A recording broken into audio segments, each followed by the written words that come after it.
First grade biology, ठीक है। देखो, सबसे पहले तो आपके माइंड में एक फिक्स होना चाहिए, अगर आपको लेक्चरर बनना है तो जो सब्जेक्ट है वो आपका बहुत अच्छा होना चाहिए। क्लियर? हर एंगल से आपका सब्जेक्ट के फंडे क्लियर होने चाहिए। फर्स्ट ग्रेड बायोलॉजी का एक आपका होता है फर्स्ट पेपर, ठीक है, और एक होता है सेकंड पेपर। अभी अपन किसकी बात कर रहे हैं? सेकंड पेपर की, जो आपका सब्जेक्ट है जिसमें आपके 150 क्वेश्चन आएंगे। इस 150 के अंदर आपका जो सब्जेक्ट है, क्लियर, ओके, जिसमें आपका जूलॉजी एंड बॉटनी, ये मिला करके आपके बोलो 120 क्वेश्चन आएंगे, ठीक है। और एक आपका पार्ट है जिसमें आपका साइकोलॉजी, ओके, पेडागोजी और आईसीटी, ठीक है, ये तीनों मिला करके आपके 30 क्वेश्चन आते हैं। बात समझ में है? तो ये पार्ट भी इम्पोर्टेंस रखता है और ये भी रखता है, यानी ये जो सब्जेक्ट है वो आपका मेन है आपको स्कोर कराने के लिए। क्लियर? अब ये जो आपका सब्जेक्ट है 120 का, इसमें भी क्या है कि आपके 3 पार्ट किए हुए हैं। बात समझ ना? एक पार्ट है आपका सीनियर सेकेंडरी, ओके, जो आपका 11th एंड 12th वाला, उसके अंदर 7 यूनिट है। आपको पता होना चाहिए 2022 से आपका सिलेबस चेंज हो गया है। क्लियर? अब बिल्कुल क्लियर कट पैटर्न है बायोलॉजी का, जिसके अंदर एक पार्ट है आपका सीनियर सेकेंडरी जिसमें 7 यूनिट है, एक है आपका ग्रेजुएशन वाला, क्लियर, जिसमें आपके 8 यूनिट है। क्लियर? एक्चुअली यूनिट तो 7 ही है, 7 यूनिट है, प्लस एक क्या है आपका, बोलो आपसे मेरे को बायोस्टैटिक्स है, ठीक है। बोलो बायोस्टैटिक्स मतलब जिसके अंदर मीन मोड मेरिडियन वो वाला पार्ट आता है। क्लियर? तो वो 8वीं यूनिट है। और एक है आपका पोस्ट ग्रेजुएशन का, ठीक है, पीजी का। बात समझ में है? ये ग्रेजुएशन का है, वो 11th-12th का है, और पीजी के अंदर आपके 5 यूनिट है। बोलो बात समझ रहे हो ना? तो ये आपका सिलेबस है जिससे 120 क्वेश्चन आएंगे, और ये आपका सिलेबस है जिससे आपके 30 आएंगे, और ये पूरा मिला करके आपका सेकंड पेपर बनता है। बात समझ रहे हो ना? अब मेरे कहने का मतलब ये जो आपका सिलेबस है, क्लियर, इस सिलेबस का लगभग 70% तो मैं ही पढ़ाता हूँ, ठीक है, डॉक्टर एस के मेहता सर, और जो आपका 30-35% है वो हमारे सर है डॉक्टर राजेश सर, वो पढ़ाते हैं। क्लियर? ओके, बॉटनी के कुछ टॉपिक, ये बॉटनी एक्सपर्ट है, मैं जूलॉजी भी पढ़ाता हूँ, बॉटनी के कुछ टॉपिक मैं ही पढ़ाऊंगा आपको। क्लियर? अब क्या होता है कि अगर आपको बायोलॉजी को बहुत अच्छा करना है तो 2 ऐसी यूनिट है जिनको पहले अच्छा करना पड़ता है। वो है जूलॉजी के अंदर, बोलो आपसे मैं कह रहा हूँ, एनिमल फिजियोलॉजी। क्लियर? क्योंकि पूरी जूलॉजी का बेस होता ही है। बोलो बात समझ रहे हो ना? Animal physiology. और ऐसे ही बॉटनी का जो बेस होता है वो होता है प्लांट फिजियोलॉजी। मतलब पूरी बायोलॉजी के अंदर जो आपके लाइफ साइंस है उसमें जूलॉजी और बॉटनी का बेस ये 2 यूनिट होते हैं। क्लियर? और ये दोनों ही यूनिट आपके सिलेबस में है। बात समझ में? इसके अंदर अपने आप में 8 टॉपिक है और इसके अंदर अपने आप में 7 टॉपिक है। बात समझ में?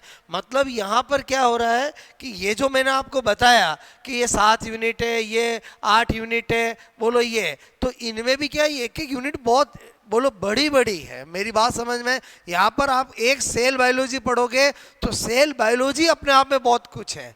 बात समझ? लगभग हमें बोलो 15-15 दिन एक एक यूनिट में लगेंगे, इतने बड़ी यूनिट है। क्योंकि आप खाली बायोलॉजी पढ़ना है तो फर्स्ट ग्रेड के अंदर बहुत डिटेल से पढ़ना पड़ता है, और आपको लॉट ऑफ क्वेश्चंस। क्लियर? मतलब हर एक टॉपिक जो आपको पढ़ाया जाएगा उसकी क्वेश्चन बुकलेट यहाँ से मिलेगी आपको, जिसमें थ्योरी के साथ साथ क्वेश्चन प्रैक्टिस करनी है। बात समझ रहे हो ना? तो आज हम स्टार्ट करते हैं। बोलो आपको कुछ दिन मैं आपको ये लेके स्टार्ट कर रहा हूँ, देन बोलो आफ्टर 4-5 डेज आपकी ये दोनों क्लासें रोज चलेगी। बात समझ में? एक बार मैं इनका भी ब्रीफ बता देता हूँ आपको कि बोलो सबसे पहले animal physiology. Okay, animal physiology नाम से आपकी यूनिट है। एनिमल फिजियोलॉजी जो आपकी यूनिट है, क्लियर, ओके, इस यूनिट के अंदर आपके 8 टॉपिक है। कितने टॉपिक है? 8 टॉपिक है। मैं नाम लिख रहा हूं यहां पर। एक है केमिकल, मैंने कहा कोऑर्डिनेशन, क्लियर, केमिकल कोऑर्डिनेशन, बोलो एंड रेगुलेशन, ठीक है, रेगुलेशन। इसी चैप्टर को हम किस नाम से जानते हैं? एंडोक्राइन सिस्टम, ठीक है, जिसको हम एंडोक्राइन सिस्टम अंतःस्रावी तंत्र कहते हैं, उसी का नाम होता है केमिकल कोऑर्डिनेशन एंड रेगुलेशन। बात समझ में है? उसके बाद दूसरा है आपका, बोलो नर्वस सिस्टम, ठीक है, बोलो क्या है, नर्वस सिस्टम। इसी तरह से है आपका digestive system, clear, digestive system, okay, पाचन तंत्र। इसी तरह से आपका है रेस्पिरेटरी, बोलो सिस्टम, ठीक है, या जिसको हम ब्रीदिंग सिस्टम भी कह सकते हैं। इसी तरह से excretory system, okay, excretory system, बोलो यहाँ पर सर्कुलेटरी, सर्कुलेटरी सिस्टम, ओके। इसी तरह से है आपका लोकोमोशन, ठीक है, लोकोमोशन एंड मूवमेंट, ठीक है, मूवमेंट्स, ओके। और आपका एक है रिप्रोडक्टिव सिस्टम, रिप्रोडक्टिव सिस्टम, ठीक है। ये सारे मिल करके आपकी एक यूनिट कंप्लीट होती है, लेकिन इसको एक यूनिट की नज़र से नहीं देखना है, ये पूरी बायोलॉजी की जूलॉजी का बेस है। बोलो बात समझ में? मतलब इससे आपको जूलॉजी बहुत स्ट्रांग बन जाती है और फिर एक एक यूनिट आगे की सारी समझ में आती है। तो इसका मतलब हुआ इस यूनिट के अंदर ये पढ़ना है और लगभग आपके 5 क्वेश्चन यहाँ से आते हैं, क्लियर, 5 से 6 क्वेश्चन, ओके। तो सबसे पहले आप क्या करोगे, जो मैंने आपको बताया है ये एक आप सबसे पहले नोट कर लो, बात समझ ना, ओके।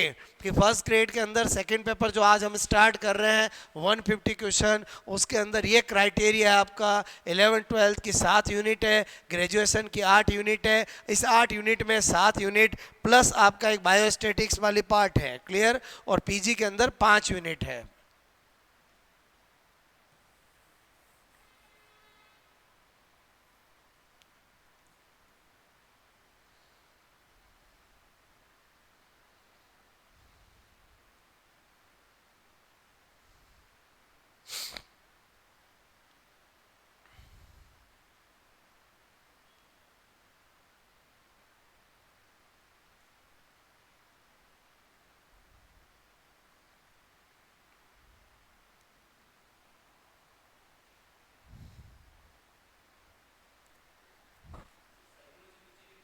पेडोगोजी, ठीक है, हाँ पेडोगोजी नाम सुना होगा ना, साइकोलॉजी, पेडोगोजी और आईसीटी, ठीक है, ये तीनों मोटा मोटा मैंने लिखा आपको, 30 क्वेश्चन इस पार्ट से आते हैं, ठीक है।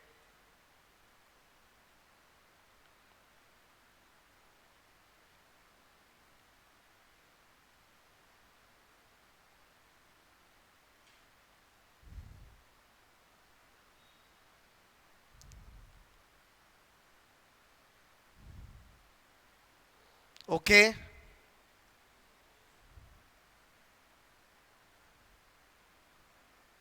ये दिखने में आपको 7-8-5 यूनिट लग रही है, लेकिन इसको पूरा पढ़ने में 5 से 5.5 महीने चाहिए, इतना डिटेल से पढ़ना पड़ता है, तो फर्स्ट ग्रेड जाके आपका सिलेक्शन होता है। सब्जेक्ट आपका बहुत बहुत अच्छा हो जाएगा, ये मेरी गारंटी है, बस आपको रोज का रोज पढ़ना है और अपने आप को इम्प्रूवमेंट करना है, क्लियर।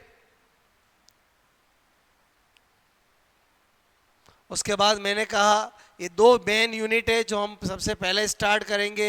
आपको एक रजिस्टर बनाना है जूलॉजी का, एक रजिस्टर बनाना है बॉटनी का। जूलॉजी में हमारी पहली यूनिट होगी एनिमल फिजियोलॉजी, बोलो आपसे मेरे को जंतु कार्य की, और बॉटनी में हमारी पहली यूनिट होगी प्लांट फिजियोलॉजी।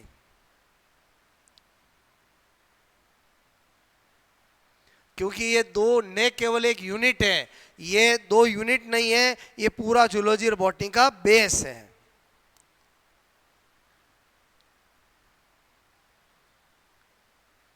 टोटल 2 रजिस्टर बनाने हैं, एक जूलॉजी का और एक बॉटनी का, क्लियर, ओके। अभी हम लगभग एक टॉपिक जब हम पढ़ेंगे, बोलो ये सारे टॉपिक एनिमल फिजियोलॉजी के हम पढ़ने जाएंगे, तो आज से हम शुरुआत करेंगे, तो ये जो एक टॉपिक मैं आपको कंप्लीट करा दूंगा, उसके बाद आपकी जूलॉजी बॉटनी दोनों साथ चलेगी, क्लियर।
ओके, ये 7 यूनिट 8 यूनिट है, ठीक है, जिससे 1 यूनिट बनी है।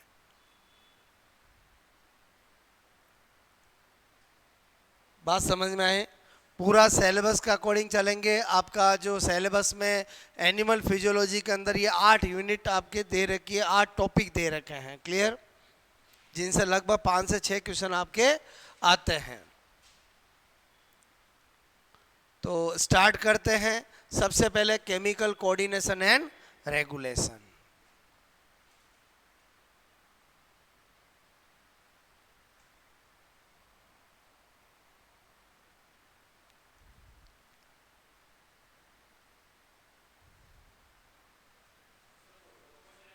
मूवमेंट, ठीक है, इसी को बोलते हैं मस्कुलर सिस्टम, पेशीय तंत्र, और रिप्रोडक्टिव सिस्टम यानी जनन तंत्र।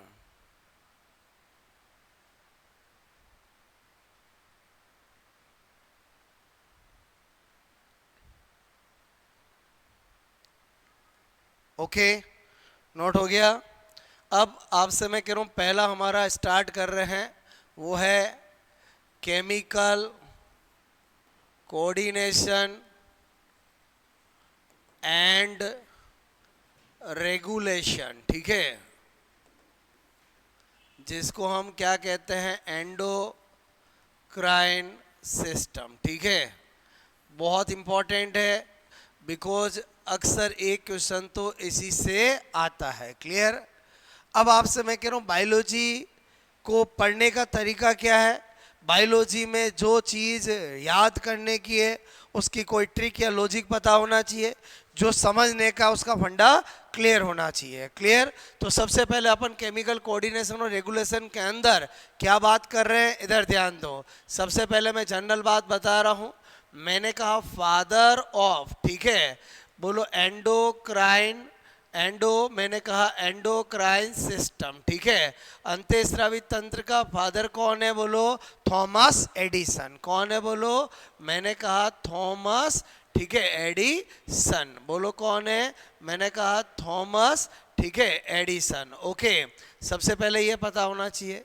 फिर आपसे मैं कह रहा हूँ कि जो इस एंडोक्राइन बोलो टॉपिक में बार बार क्या शब्द आएगा, हार्मोन आएगा। क्या आएगा, हार्मोन। तो एग्जाम में कभी भी पूछ ले हार्मोन, ठीक है, बोलो टर्म मैंने कहा गिवन बाय, ठीक है। हार्मोन शब्द किसने दिया है, हार्मोन शब्द, ओके, किसने दिया है, बोलो स्टारलिंग ने दिया। किसने दिया है, स्टारलिंग ने, क्लियर। साइंटिस्ट का नाम क्या है, स्टारलिंग ने दिया है। बहुत सी बार एग्जाम में पूछ लेते हैं, क्लियर। तीसरी बात क्या बता रहा हूँ, पहला खोजा गया हार्मोन कौन सा है, सिक्रेटिन, ठीक है। बोलो मैंने कहा फर्स्ट डिस्कवर्ड, थोड़ा इधर ध्यान दो, बाद में नोट करना। फर्स्ट मैंने कहा डिस्कवर्ड हार्मोन, ठीक है, पहला खोजा गया हार्मोन। प्रथम बोलो मैंने कहा खोजा, ठीक है, गया हार्मोन। बोलो अगर कभी भी पूछे तो वो कौन है, बोलो सिक्रेटिन। कौन सा हार्मोन है, बोलो सिक्रेटिन, ओके। सिक्रेटिन है पहला खोजा गया हार्मोन। अच्छा, इसकी खोज किसने की है, तो मैंने कहा सिक्रेटिन, बोलो सिक्रेटिन, ठीक है। बोलो हार्मोन, हार्मोन की खोज किसने की है, बेलिस तथा स्टारलिंग, ठीक है, वही स्टारलिंग जिसने हार्मोन शब्द दिया था, क्लियर। स्टारलिंग मतलब discovered by Bayliss and Starling. बात समझ में आई, बोलो। यहीं पे क्या बता रहा हूं कि अगर आपसे पूछा जाए फर्स्ट प्लांट हार्मोन कौन सा खोजा गया, हार्मोन बोले तो सिक्रेटिन है, लेकिन प्लांट हार्मोन बोल दिया तब सिक्रेटिन नहीं होगा। First plant discovered plant hormone कौन है, ऑक्सीन है, क्लियर। तो अगर मैं यहाँ पर लिख रहा हूँ फर्स्ट, बोलो यहाँ पर मैं नोट करके लिख रहा हूँ, बिकॉज ये वाली बात हमारी इससे अलग है। बात समझ, हम पढ़ रहे हैं जूलॉजी के अंदर, लेकिन हमें पता होना चाहिए फर्स्ट बोलो डिस्कवर्ड, ठीक है। बोलो मैंने लिखा फर्स्ट डिस्कवर्ड, ठीक है, प्लांट हार्मोन।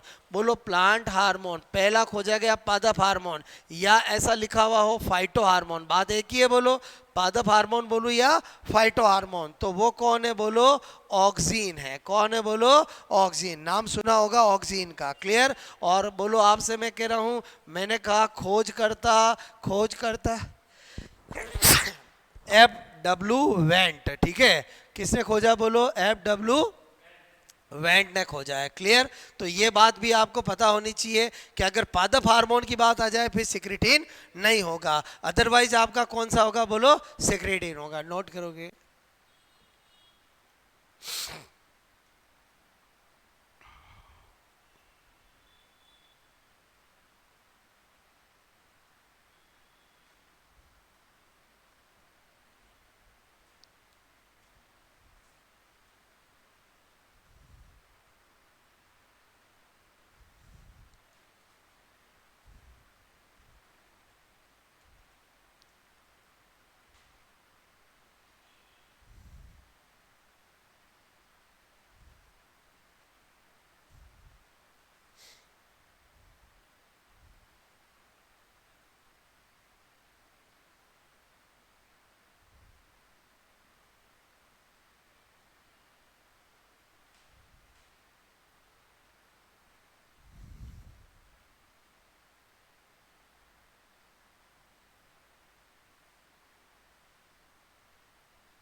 ओके, इतनी बात समझ में आई बोलो आपको।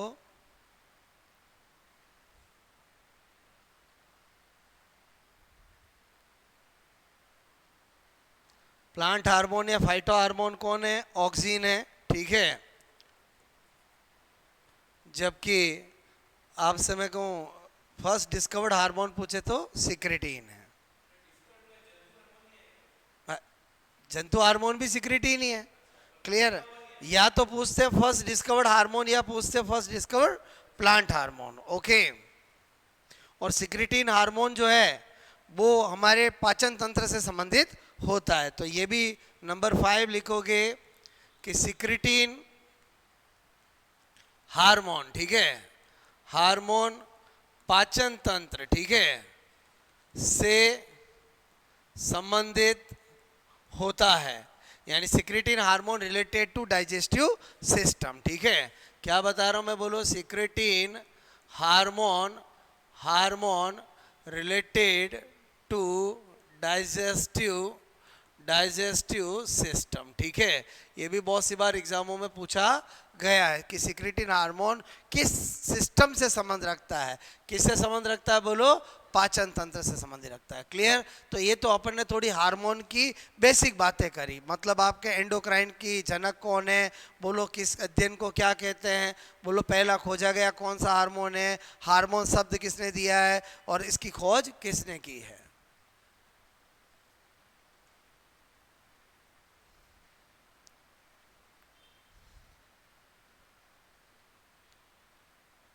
ओके। अब हम क्या करेंगे बोलो, हार्मोन के गुणधर्म, ठीक है। हार्मोन के गुणधर्म, प्रॉपर्टीज ऑफ हार्मोन। क्या बताने जा रहा हूं मैं बोलो, प्रॉपर्टीज, ठीक है, ऑफ हार्मोन। ओके।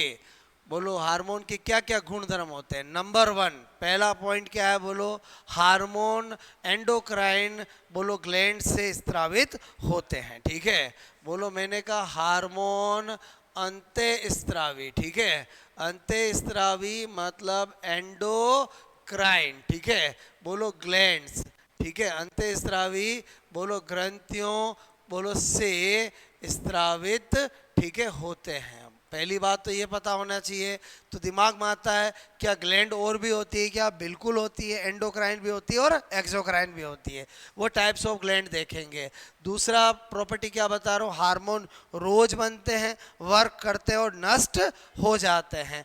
बोलो हार्मोन, ठीक है, बोलो एवरी डे, बोलो एवरी डे, बोलो बनते हैं, ठीक है, बनते हैं, स्त्रावित होते हैं, ठीक है, होते हैं, बोलो आपसे मैं कह रहा हूँ वर्क, ठीक है, करते हैं और नष्ट, ठीक है, नष्ट डेस्ट्रॉय हो जाते हैं। इस लाइन से क्या पता चला? हार्मोन बॉडी में स्टोर नहीं होते हैं, ठीक है। अतः बोलो हार्मोन, ठीक है, बॉडी में बोलो स्टोर नहीं होते हैं। क्लियर? लेकिन आपको पता होना चाहिए कि इसका एक्सेप्शन, बोलो आपसे मेरे को एक्सेप्शन क्या है? मैंने कहा थायरोग्लोब्यूलिन, ठीक है, जो थायराइड ग्लैंड का हार्मोन होता है, थायरोग्लोब्यूलिन, ठीक है, ये इनएक्टिव फॉर्म के अंदर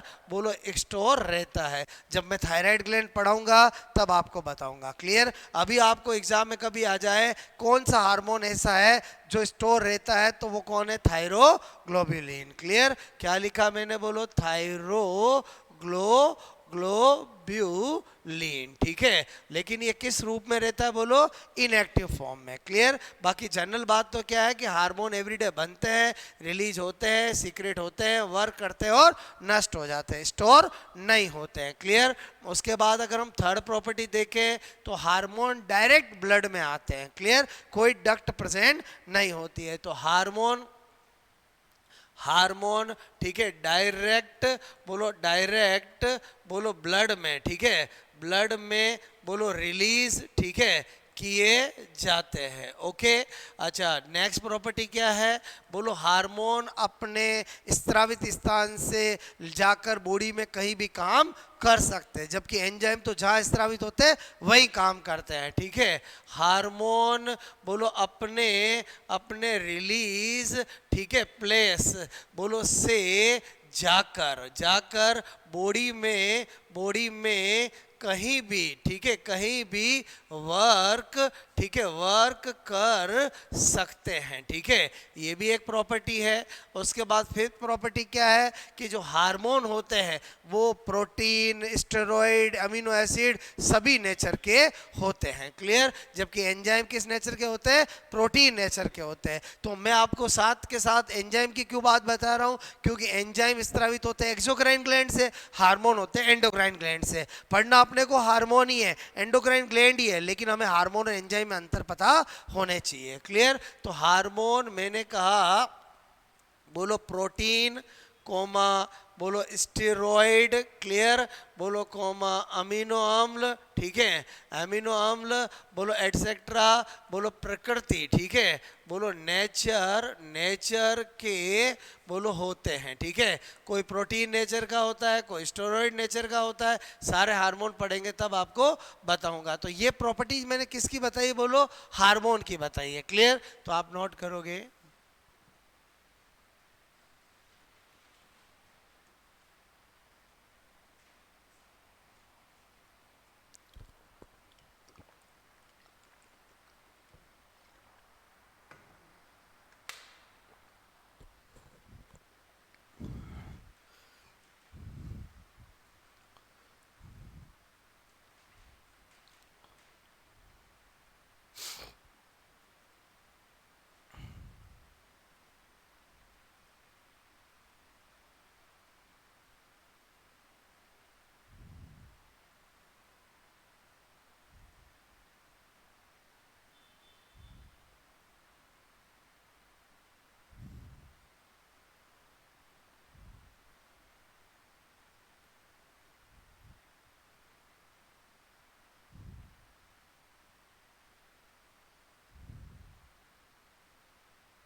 इतनी बात समझ में आई बोलो आपको?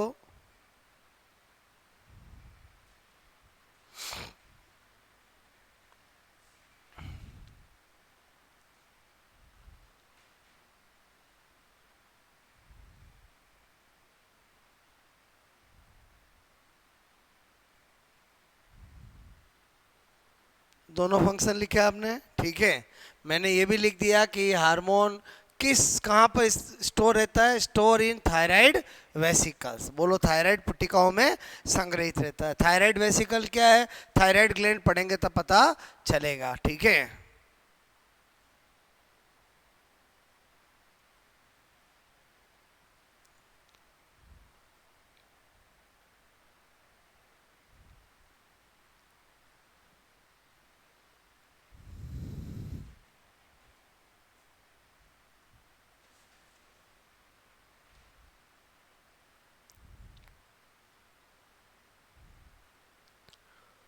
Okay, next.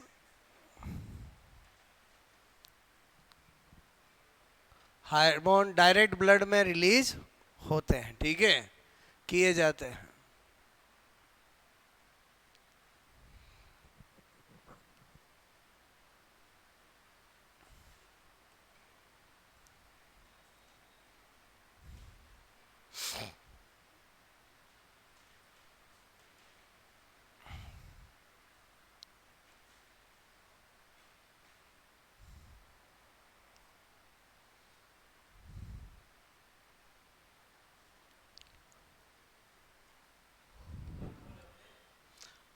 अपने रिलीज प्लेस मतलब जहां से स्त्रावित होते हैं, ठीक है। रिलीज प्लेस मतलब समझ के बोलो, उत्पत्ति, ठीक है, जहां से स्त्रावित होते हैं।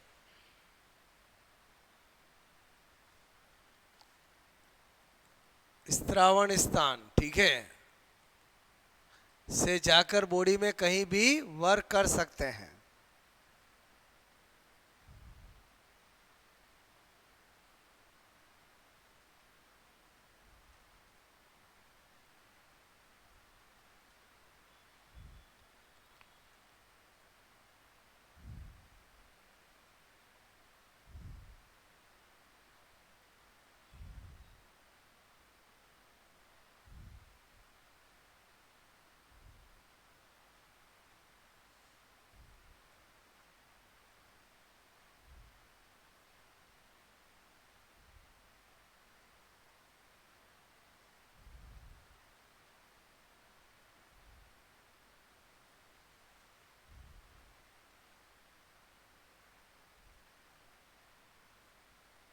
ओके,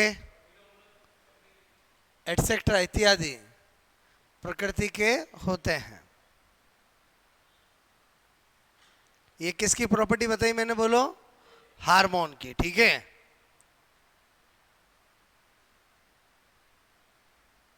बात समझ में आई बोलो आपको? अब हम क्या देख रहे हैं, मैंने कहा डिफरेंस, ठीक है, बिटवीन हार्मोन एंड एंजाइम, ठीक है। हार्मोन और एंजाइम में अंतर। भाई बायोलॉजी में हम हार्मोन शब्द भी सुनते हैं और एंजाइम शब्द भी सुनते हैं, तो हमें अंतर पता होना चाहिए कि हार्मोन क्या होता है और एंजाइम क्या होता है, ठीक है। ओके,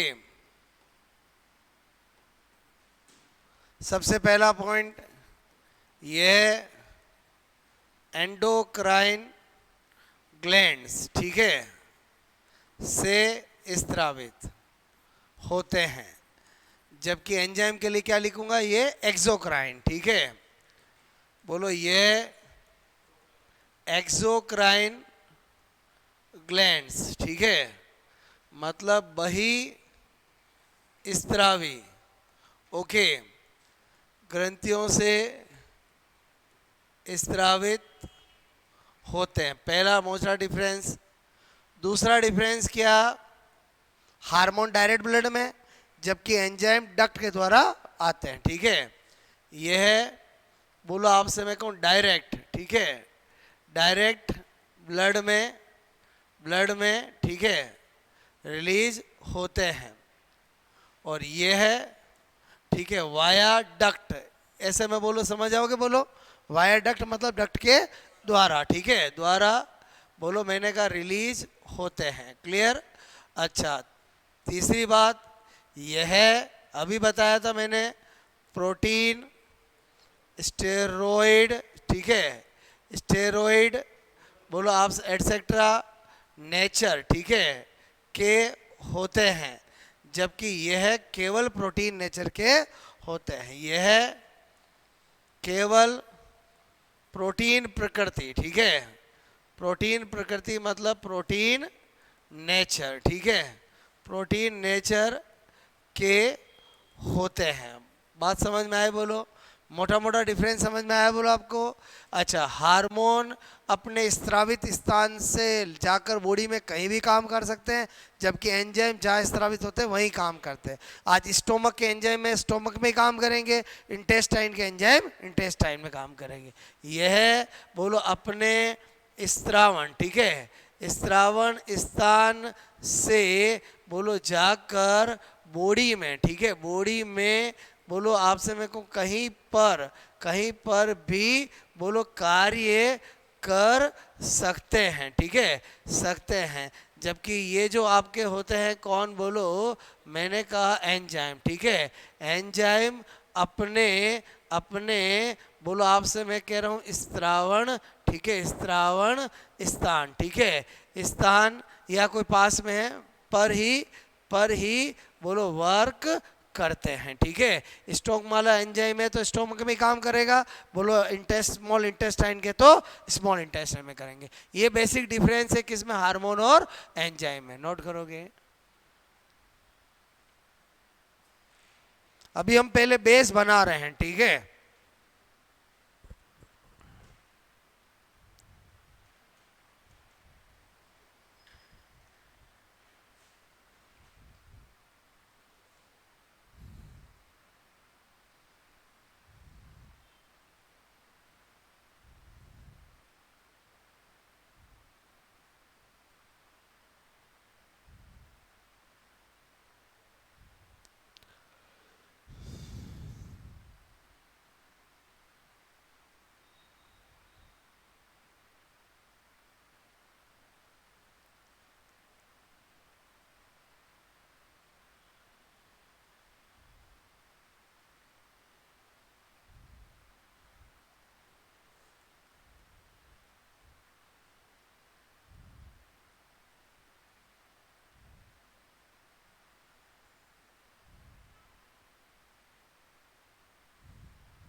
हुआ नोट बोलो?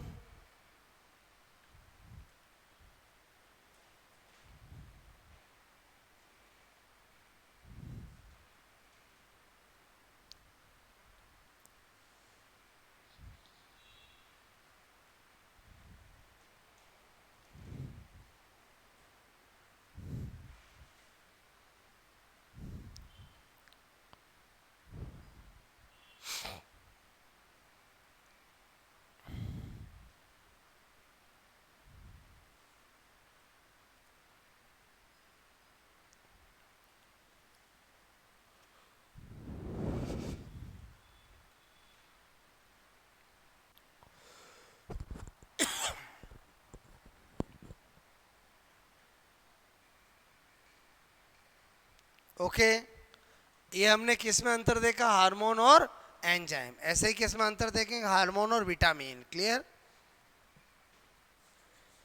किया नोट, बोलो क्या बताना चाह रहा हूं, difference between hormone and vitamins. ठीक है, देखो दो मेजर डिफरेंस है, किसमें बोलो, मैंने कहा विटामिन, ठीक है, और हार्मोन में। ठीक है,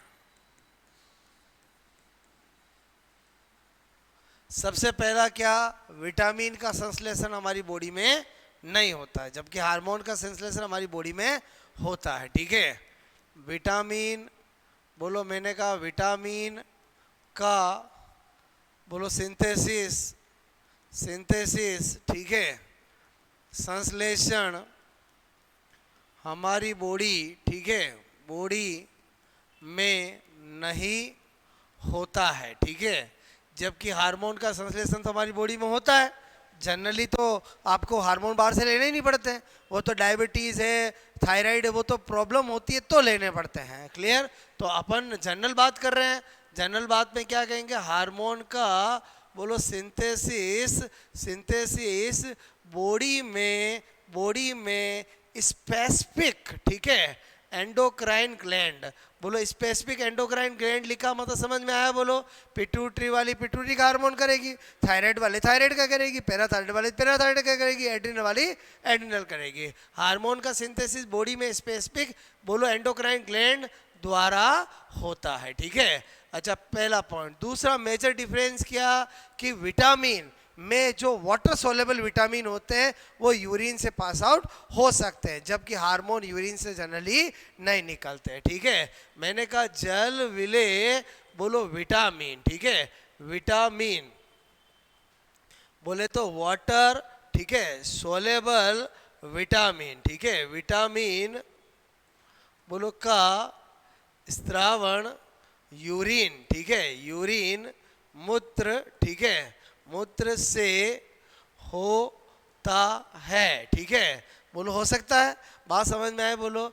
जबकि आपसे मेरे को हार्मोन, ठीक है, यूरिन, बोलो यूरिन से पास आउट, ठीक है, पास आउट नहीं होते हैं। ये मेजर डिफरेंस किस में, बोलो हार्मोन और विटामिन में। बात समझ में नोट करोगे।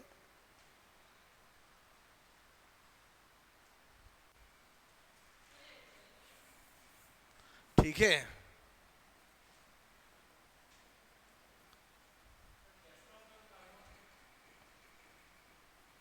हाँ क्या बोल रहे हो, टेस्टोस्टेरोन हार्मोन बॉडी से रिलीज, यूरिन बोला मैंने, ठीक है, क्या बोला यहाँ पर, यूरिन।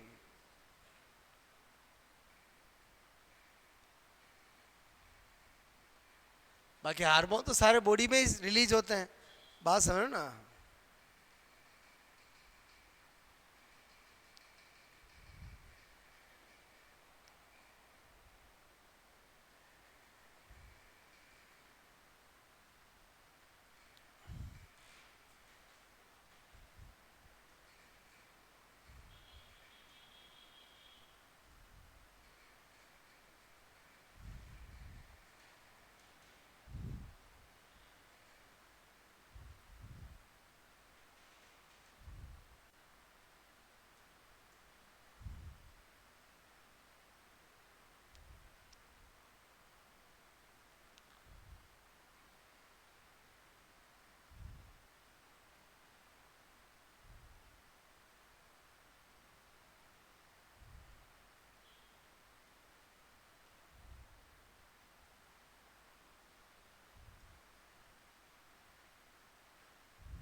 ये बेसिक अंतर किसमें बताया मैंने, विटामिन और हार्मोन। क्लियर। विटामिन अपने आप में एक चैप्टर है, अपना एंजाइम अपने आप में एक चैप्टर है। अभी हम इस चैप्टर में किसकी बात करेंगे, हार्मोन की बात करेंगे। लेकिन हमें बायोलॉजी में थोड़े अंतर पता होना चाहिए, हार्मोन विटामिन में क्या अंतर होता है, हार्मोन एंजाइम में क्या अंतर होता है।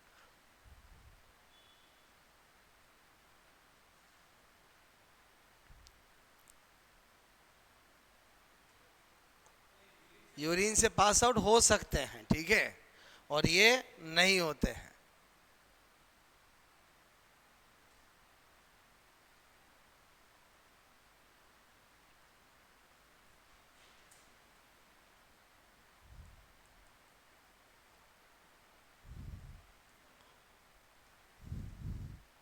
ठीक है, अब आप हेडिंग डालोगे टाइप्स ऑफ ग्लैंड। क्या हेडिंग डालोगे, टाइप्स ऑफ ग्लैंड। ओके, क्या बताने जा रहा हूं मैं आपको, टाइप्स ऑफ ग्लैंड्स। ठीक है, ग्रंथियों के प्रकार। टाइप्स ऑफ ग्लैंड की बात कर रहे हैं। 3 तरह की ग्लैंड होती है। एक होती है एंडोक्राइन ग्लैंड, एक होती है एक्सोक्राइन ग्लैंड, और एक होती है मिक्सोक्राइन ग्लैंड। ठीक है,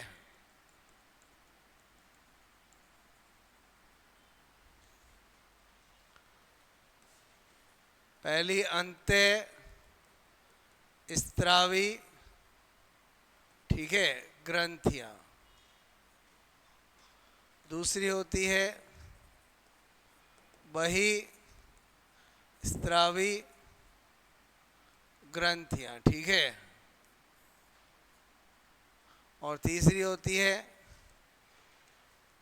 मिश्रित ग्रंथियां। ठीक है, बात समझ में आई। एक्सोक्राइन, एंडोक्राइन और मिक्सोक्राइन। ध्यान दें, बोलो एंडोक्राइन किसको बोलते हैं, जो हार्मोन स्रावित करती है परंतु डक्ट एब्सेंट होती है। तो इतनी सी बात कर दूं मैं आपको, हार्मोन, ठीक है, बोलो स्रावित, बट डक्ट जो होती है वो क्या होती है, एब्सेंट। इतने से समझ आओगे, बोलो अब।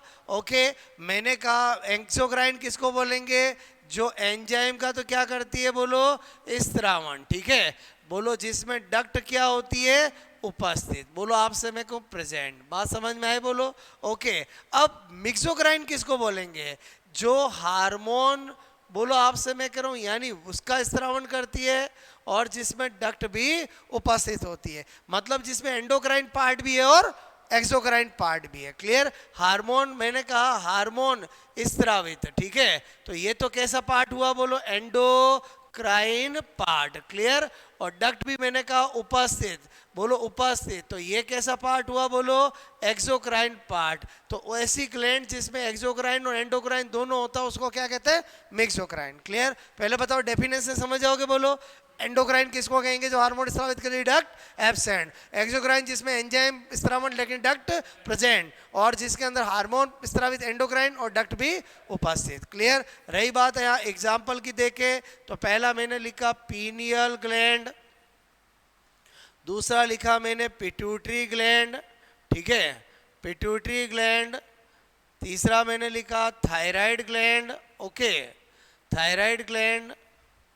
बोलो parathyroid gland, parathyroid gland, ठीक है, थाइमस ग्लैंड, थाइमस ग्लैंड, ठीक है, और एक है एड्रिनल ग्लैंड। ठीक है, ये जो 6 मैंने लिखा है ये क्या प्योर एंडोक्राइन ग्लैंड है। नाम सुने होंगे सबका, pineal, Piyush, thyroid, parathyroid, thymus और एड्रिनल। क्लियर।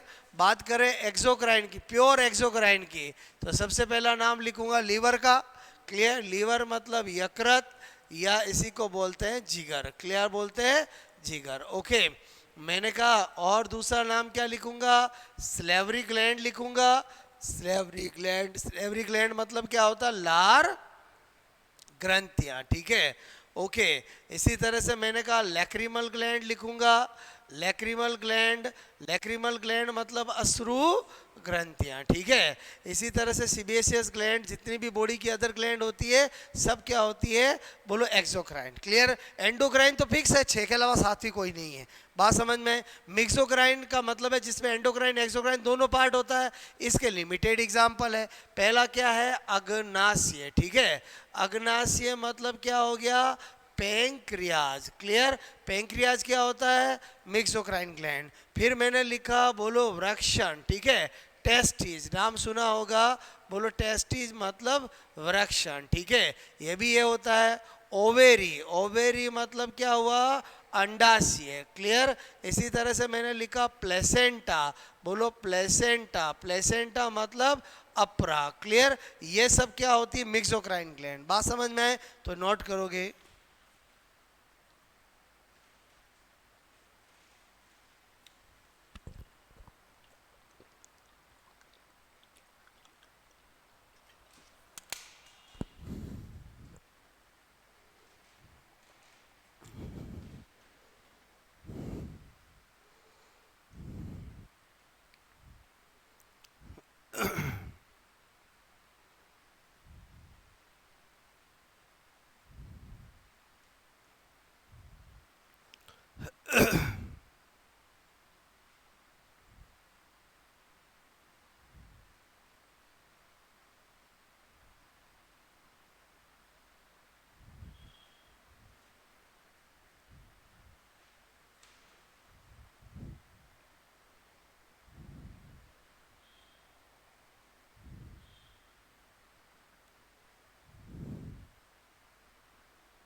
एंडोक्राइन पार्ट, ठीक है। ये बहिस्रावी भाग हुआ, ये अंतःस्रावी भाग हुआ, ठीक है। डक्ट होना अंतःस्रावी भाग है और हार्मोन स्रावित होना एंडोक्राइन पार्ट है, ठीक है।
बात समझ में आई, बोलो। इसका मतलब हुआ इस चैप्टर में हमें ये सारी डिटेल से पढ़नी है और ये वाली पढ़नी है, क्योंकि दोनों का संबंध क्या है, बोलो हार्मोन से है। बात समझ में आई, बोलो। ओके। पहले कुछ स्पेशल नोट जो डायरेक्ट एग्जाम में पूछे जाते हैं, इतना नोट किया, बोलो आपने। यहाँ से तो जो डायरेक्ट बनने वाले क्वेश्चन, कौन सी एंडोक्राइन ग्लैंड का एग्जाम्पल है, कौन सी मिक्सोक्राइन ग्लैंड का एग्जाम्पल है, कौन सी बहिस्रावी ग्रंथि है। क्लियर।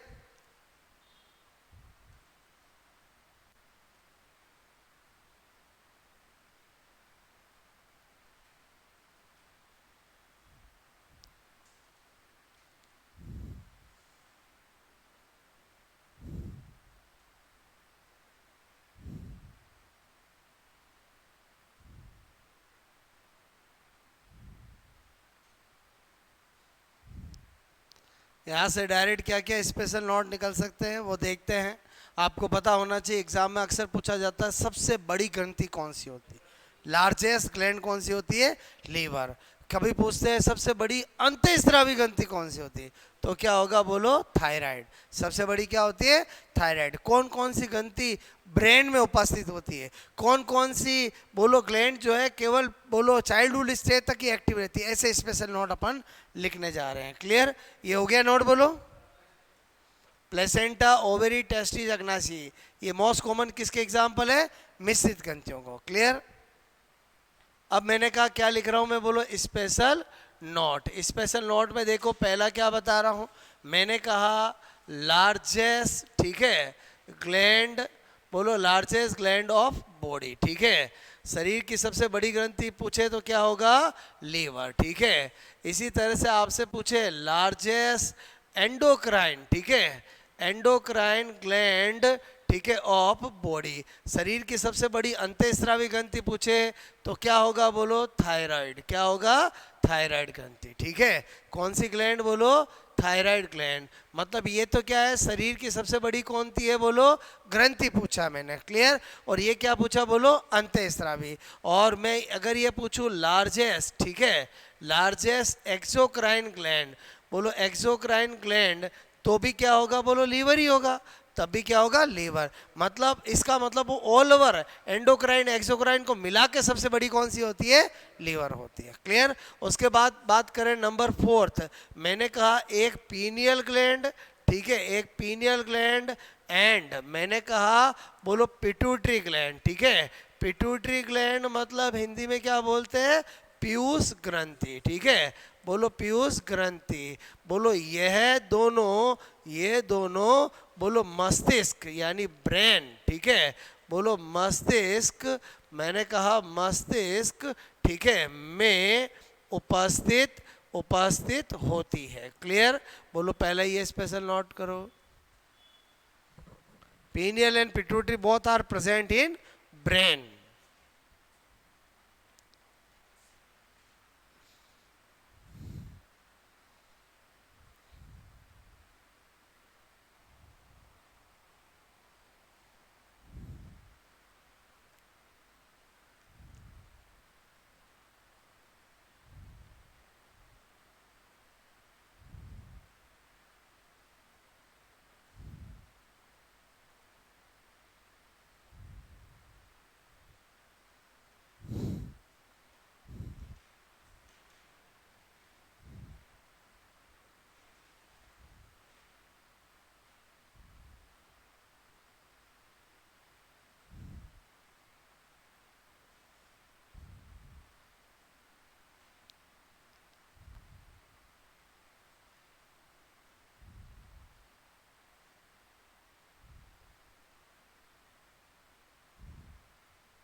लिखा स्पेशल नोट नंबर 5, मैंने कहा pineal gland and thymus gland, ठीक है, थाइमस ग्लैंड, ठीक है, ये दोनों केवल चाइल्डहुड स्टेज, ठीक है, चाइल्डहुड स्टेज मतलब बाल्यावस्था, ठीक है, बाल्यावस्था तक ही सक्रिय रहते हैं, ठीक है। पीनियल ग्लैंड और मैंने कहा जो आपकी थाइमस ग्लैंड है वो केवल कहाँ तक सक्रिय रहते हैं, चाइल्डहुड स्टेज तक ही सक्रिय रहते हैं। क्लियर। नोट करोगे।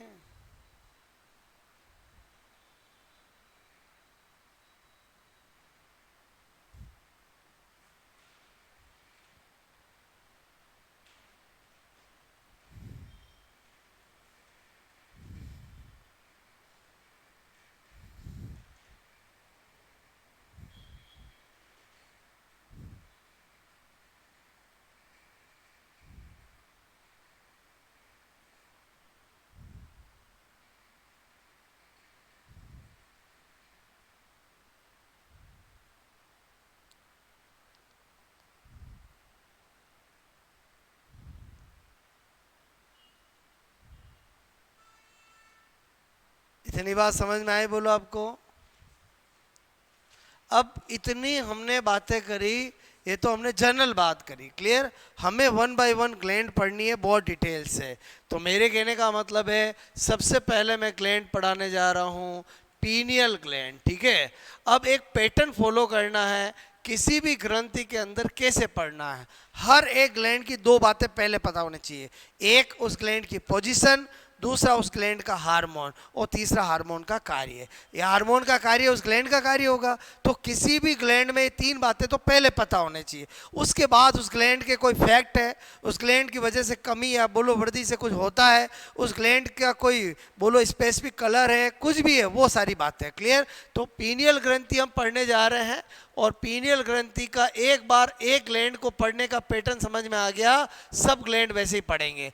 ध्यान देना, इस ग्लैंड की पहले तीन बातें मैं क्या बता रहा हूं। पहला बात बता रहा हूं पोजीशन, ठीक है, बोलो स्थिति। तो मैंने कहा ये ग्लैंड कहाँ होती है, तो हम कहेंगे भाई ब्रेन में होती है। तो दिमाग में आता है ब्रेन में तो एक फोर ब्रेन भी है, मिड ब्रेन भी है, हिंड ब्रेन भी है। तो कौन से ब्रेन में होती है, तो फोर ब्रेन में होती है। अब फोर ब्रेन में तो ऑल्फैक्टरी लोब भी है, फोर ब्रेन में तो सेरिब्रल हेमिस्फीयर भी है, फोर ब्रेन में तो डायनसिफेलोन भी है। तो कौन से भाग में होती है, क्लियर। तो इसका मतलब पोजीशन बोलो अच्छे से लिखनी पड़ेगी। तो मैंने कहा यह है ग्लैंड, ठीक है, फोर ब्रेन। फोर ब्रेन लिखा मतलब क्या हो गया, अग्र मस्तिष्क, ठीक है। अग्र मस्तिष्क के मैंने कहा डाई एंड सिफेलोन भाग, डाई एंड सिफेलोन बोलो पार्ट, ठीक है। कौन सा भाग बोलो, डाई एंड मैंने कहा सिफेलोन, सिफेलोन भाग, ठीक है। की मैंने कहा dorsal surface, dorsal surface, dorsal surface plus सतह, जिसको हम एपिथैलेमस भी कहते हैं, एपिथैलेमस, ठीक है, पर बोलो स्थित होती है। इसका मतलब हुआ इसमें सारी पोजीशन आ गई। बोलो फोर ब्रेन आ गया, फ्रंट ब्रेन का डायनसेफेलोन पार्ट आ गया, और डायनसेफेलोन पार्ट की डोर्सल सरफेस आ गई, क्लियर। सबसे पहले तो ये पोजीशन पता होनी चाहिए। दूसरा पॉइंट, ये पीनियल ग्लैंड कौन सा हार्मोन स्रावित करती है, तो मैंने कहा चलो हार्मोन की बात करें तो पीनियल ग्लैंड मिलेटोनिन हार्मोन स्रावित करती है। कौन सी करती है बोलो, मैंने लिखा मिलेटोनिन हार्मोन, ठीक है। बोलो कौन सा हार्मोन, मैंने कहा मिलेटोनिन हार्मोन स्रावित करती है, क्लियर। तो इसके बाद तीसरी बात क्या होगा, हार्मोन के कार्य क्या है, बात समझ में आए। तो यहां पर पहले दो बातें नोट करो।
हर एक ग्लैंड में तीन बातें पहले पता होनी चाहिए, पोजीशन, हार्मोन और वर्क, क्लियर।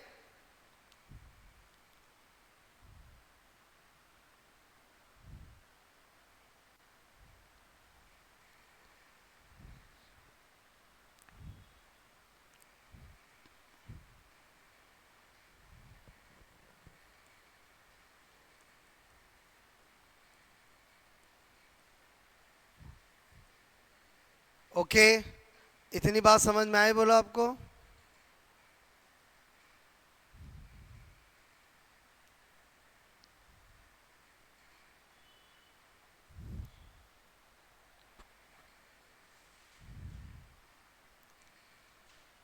ओके, तीसरी बात क्या करेंगे, इधर देखो, मैंने कहा वर्क, वर्क ध्यान रखना, मैं मिलेटोनिन का कार्य बोलूँ या मैं पीनियल ग्लैंड का कार्य बोलूँ, एक ही बात है, पीनियल ग्लैंड अपने कार्य हार्मोन के द्वारा ही करती है। क्लियर?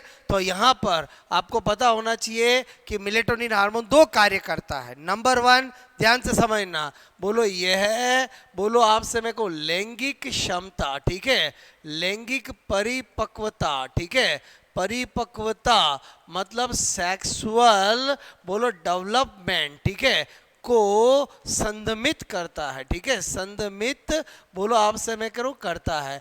मेलेटोनिन हार्मोन पहला काम क्या करता है, सेक्सुअली मैच्योरिटी डेवलपमेंट को क्या करता है, संदमित करता है। इसका मतलब हुआ कि पीनियल ग्लैंड इनएक्टिव होगी, उसके बाद ही लैंगिक परिपक्वता आएगी। तो वास्तव में puberty age after childhood stage 12-13 साल के बाद ही आती है। दूसरा काम क्या करता है, यह बोलो त्वचा, ठीक है, स्किन बोलो पर मिलेनिन पिगमेंट, बोलो मिलेनिन पिगमेंट, ठीक है, मिलेनिन पिगमेंट, मैंने कहा मिलेनिन वर्णक, ठीक है, मिलेनिन वर्णक, ठीक है, को बोलो आपसे मेरे को एकत्रित, ठीक है, एकत्रित रखता है, ठीक है, रखता है, अर्थात अर्थात त्वचा पर फैलने, फैलने मतलब फैलने का मतलब क्या हुआ, डिफ्यूज, ठीक है, से रोकता है। बोलो मेरी बात को समझना, इसका मतलब हुआ कि पीनियल ग्लैंड जब तक एक्टिव रहेगी, बोलो हमारी बॉडी की त्वचा पर मिलेनिन पिगमेंट बोलो फैलेंगे नहीं। इसका मतलब हुआ, यही समय एक बात याद आती है कि अक्सर गांव में देखा होगा कि बोलो ऐसा कहा जाता, यार ये छोटा था तब तो ये गोरा था, थोड़ा बड़ा होते होते काला हो गया। रीजन समझ में आया, क्योंकि पीनियल ग्लैंड इनएक्टिव होगी, मिलेनिन पिगमेंट क्या होगा, बोलो बॉडी पर डिफ्यूज होगा, तो थोड़ा रंग में फर्क आ जाएगा। बोलो बात समझ में आए? तो ये दो बातें समझ में आई बोलो आपको। अच्छा, तीसरी बात क्या, तीसरी बात मैं लिख जरूर रहा हूं लेकिन अपने में नहीं होती है, क्या कि जो आपको पता होना चाहिए कि जो रेप्टाइल्स है, एवीज है, बोलो रेप्टाइल्स है, बोलो एम्फीबियंस है, वो अपना रंग परिवर्तन जो करते हैं वो इसी हार्मोन के कारण करते हैं, ठीक है। तो मैंने लिखा एम्फीबियंस, ठीक है, एम्फीबियंस एंड रेप्टाइल्स, ठीक है, अपना रंग परिवर्तन, बोलो रंग परिवर्तन, ठीक है, इसी हार्मोन बोलो के कारण करते हैं, ठीक है, करते हैं। क्या काम ये अपन करते हैं क्या, नहीं, बोलो बात समझ में। लेकिन मैंने कहा मैं आपको यहाँ पर बोलो पीनियल ग्लैंड के कार्य बता रहा हूँ। क्लियर? तो आपको ये तीन मैंने आपको कार्य बताए हैं। मतलब कोई भी ग्लैंड पढ़ेंगे ये तीन बातें सबसे पहले पढ़नी है। Number one position, number two hormone, number three work of hormone. उसके बाद उस ग्लैंड से रिलेटेड जितनी भी बातें जो कॉम्पिटिटिव अप्रोच रखती है वो भी पढ़ेंगे। क्लियर? तो ये पहले नोट करो। क्या नहीं, धूप में जाएगा तो वो इसका लेना देना नहीं है। क्लियर? अभी आपको मैं बोलो फंडा भी वो भी पीनियल ग्लैंड का समझाता हूं। क्लियर?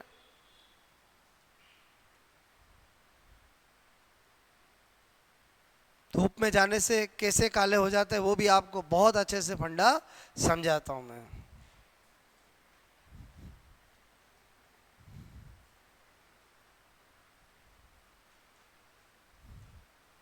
अब हम फर्स्ट ग्रेड बायोलॉजी पढ़ रहे हैं, मतलब आपका एक भी ऐसे माइंड में डाउट नहीं रहेगा, ठीक है, सारी हर चीज हम क्लियर करेंगे।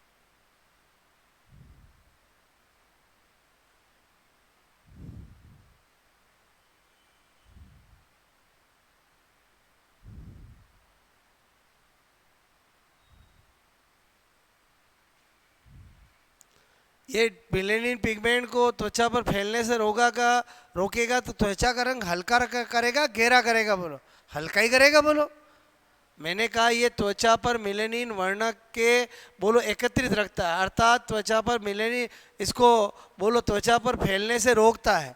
तो मुझे बताओ त्वचा का रंग को क्या रखता है? हल्का रखता है। बोलो बात समझ में? ये नाम काम नोट किए? बोलो आपने।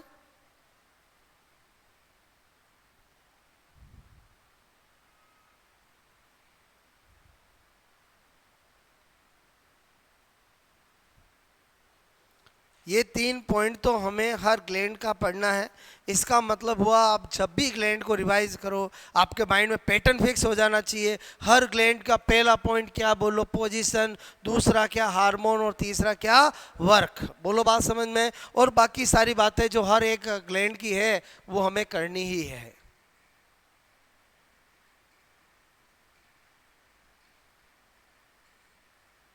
हो गया नोट? बोलो ओके। अब देखो ये 3 बातों के बाद नंबर 4 क्या बता रहा हूं।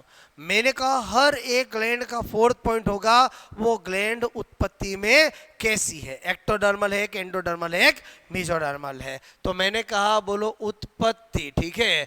बोलो मैं आपसे मैं करूं इन ओरिजिन, ठीक है। इन ओरिजिन मैंने लिख दिया यहां पर एक्टो डर्मल। बोलो अपने आप पॉइंट समझ के बोलो उत्पत्ति में कैसी होती है? एक्टोडर्मल। भाई होगी क्यों नहीं, हमारे ब्रेन में जो भी चीजें होती है वो उत्पत्ति में एक्टोडर्मल होती है। क्लियर? उसके बाद नंबर 5 पॉइंट क्या बता रहा हूं, पीनियल ग्लैंड जो होती है उसकी जो साइज होती है वो 3 से 5 mm होती, 3 से 5 क्या होती है? बोलो mm। क्लियर? अच्छा बोलो आपसे मेरे को इसका जो कलर होता है वो कैसा होता है? वाइट कलर का होता है। क्लियर? इसका जो वेट होता है, वेट मतलब समझ के वजन जो होता है वो आपसे मेरे को 150 ग्राम होता है। क्लियर? ये पीनियल ग्लैंड के बारे में फैक्ट हो गए। बोलो बात फैक्ट मतलब समझ के बोलो कि जो फिक्स चीजें हैं। उसके बाद नंबर 8 वेरी इंपॉर्टेंट, ध्यान से समझना। हमने बचपन से पढ़ा पीनियल ग्लैंड बायोलॉजिकल क्लॉक,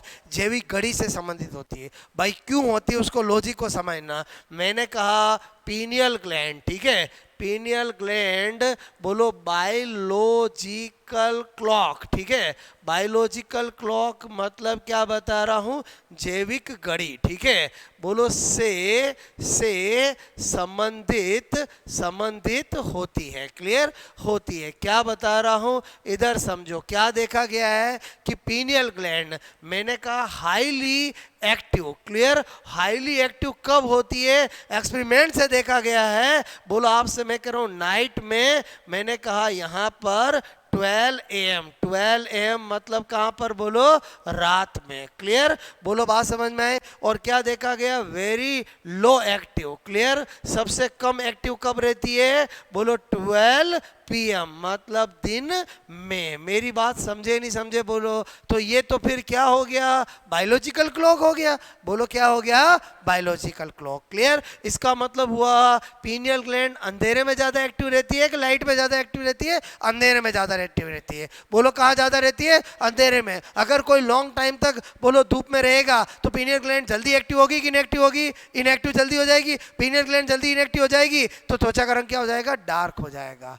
मेरी बात समझ में आई कि नहीं आई? बोलो वापस समझो मैंने क्या बोला। हाईली एक्टिव बोलो 12 AM, 12 AM का मतलब क्या हो गया? रात में। अच्छा मैं रात में या मैं ऐसे लिख लूं बोलो डार्क, एक ही बात है। बोलो अच्छा मैंने कहा दिन में या मैं इसको बोल दूं क्या बोल दूं? लाइट, उजाला और अंधेरा। बोलो बात समझ में? तो इसका मतलब हुआ ये 12 AM 12 PM बता के मैं किसको बताना चाह रहा हूं? बायोलॉजिकल क्लॉक को। क्लियर? नोट करोगे?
आई बात समझ में? बोलो नंबर 9।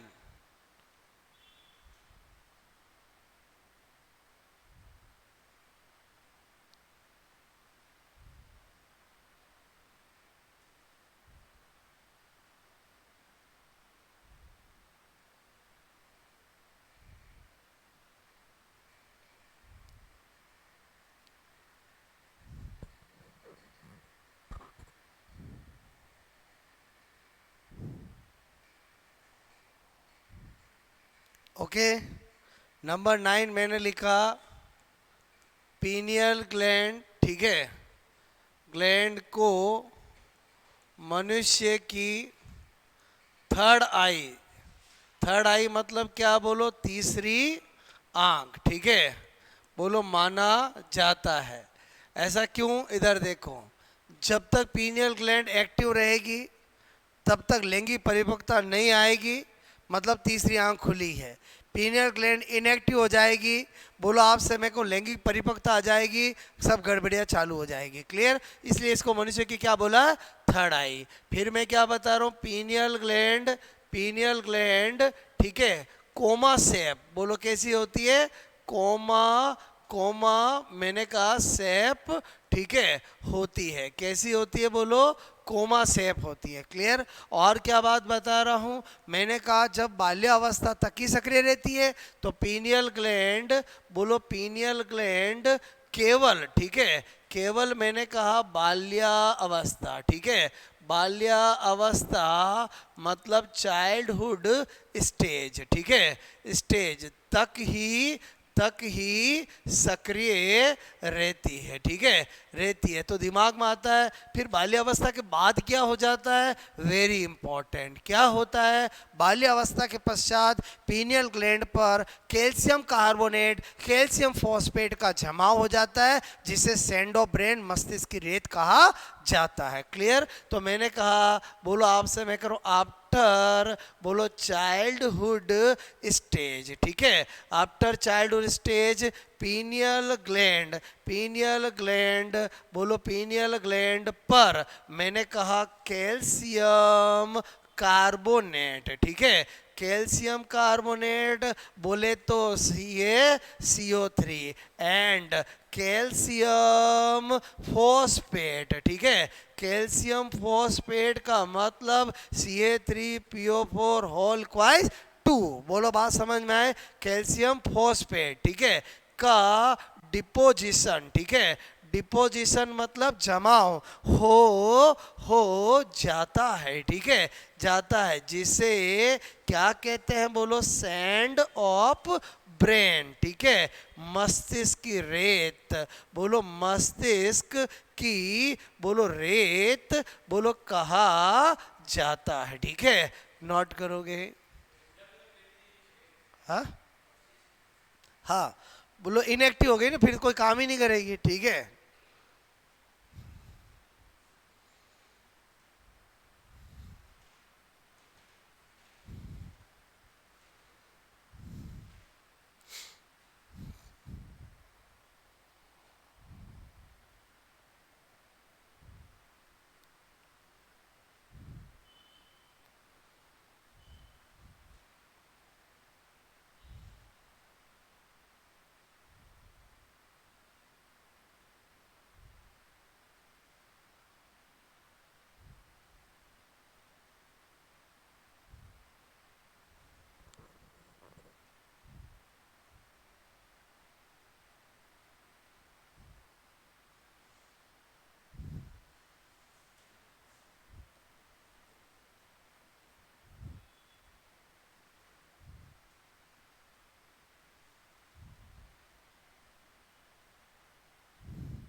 इतनी बात समझ में आई बोलो आपको?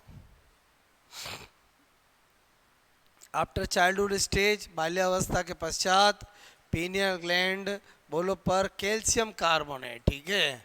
क्या लिखा मैंने बोलो, समझ गए? कैल्शियम बोलो, मैंने कहा कार्बोनेट, ठीक है। एंड बोलो कैल्शियम फोस्फेट का डिपोजिशन हो जाता है, जिसे हम सैंड ऑफ ब्रेन, मस्तिष्क की रेत कहा जाता है।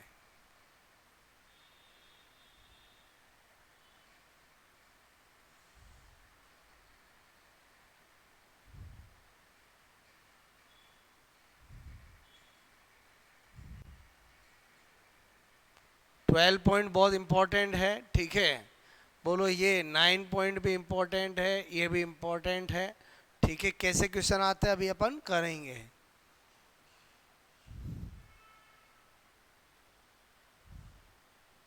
ये केमिकल पूछे जा सकते हैं, सैंडो ब्रेन में क्या होता है, तो सैंडो ब्रेन में समझ गए कैल्शियम कार्बोनेट और कैल्शियम फॉस्फेट।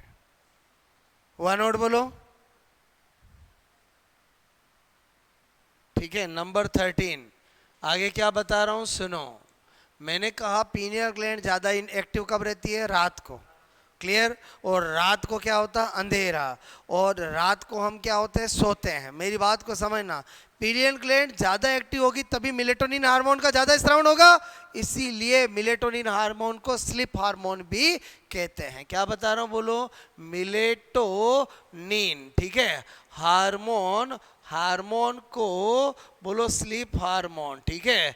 बोलो हार्मोन, आपसे मैं कह रहा हूं, मैंने कहा भी कहते हैं। कभी भी एग्जाम में पूछा जाए ये स्लीप हार्मोन या स्लीपिंग हार्मोन किसको कहा जाता है, बोलो मिलेटोनिन को। बात समझ में आए? क्योंकि मिलेटोनिन हार्मोन का ज़्यादा स्त्रावण ही जब हम सोएंगे तब होगा, और हम सोते कब है? जनरली रात को सोते हैं। बोलो बात, इसलिए इसको क्या कहा जाता है? Sleep hormone. अच्छा, मैंने कहा बोलो आपसे, मैं को ह्यूमन में लैंगिक परिपक्वता, ठीक है, लैंगिक परिपक्वता, ठीक है, सेक्सुअल मैच्योरिटी, बोलो आपसे मैं कहूँ डेवलपमेंट, बोलो पीनियल ग्लैंड, ठीक है, पीनियल ग्लैंड के इनएक्टिव, ठीक है, इनएक्टिव बोलो होने पर ही बोलो आपसे मैं कहूँ आती है, ठीक है।